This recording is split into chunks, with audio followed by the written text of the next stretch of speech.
Simula kong ayusin yung garden ko. So, bali makikita nyo, dyan na lang yung meron. Pero konti na lang yan guys. Diba dati madami pa yan? Namimiss ko na yung dalawa kong Ember Lily dahil na-delete ko siya sa strawberry ko. Pero okay lang yan. Basta meron pa akong isa. Ang sugar apple at ang Ember Lily ko na to at saka ang beanstalk ko at saka itong pepper, yung dalawang pink lily, hindi ko i-delete kasi mahal yung bili ko dyan. At saka yung pink lily, nakuha ko lang yan sa seed pack doon sa B, diba? Doon naman talaga yan nakukuha. So, kailangan ko makakuha ng 50 na strawberry kaya itatanim ko dito. Madami ako eh. Yan, may starfish, may crab pa ako dyan.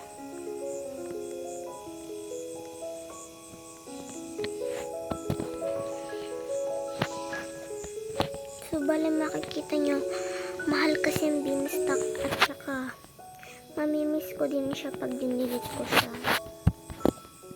Kaya dito muna tayo.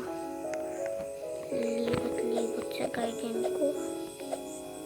Namimiss ko na din talaga yung mga dati kong fruits.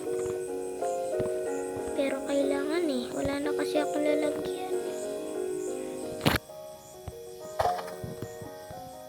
So ito nga pala. Tignan natin kung mahal ibibigay ko to sa mga subscribe ako. Mag-isa niya lang yan. Pero hindi naman siya gano'ng mahal. Kaya isa-sell ko na lang siya by myself.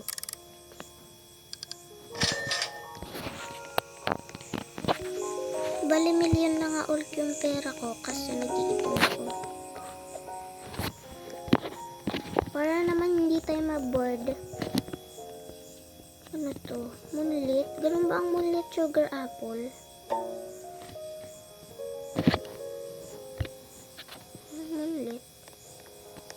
Yung strawberry, moonlit. Ay, yung raspberry ko.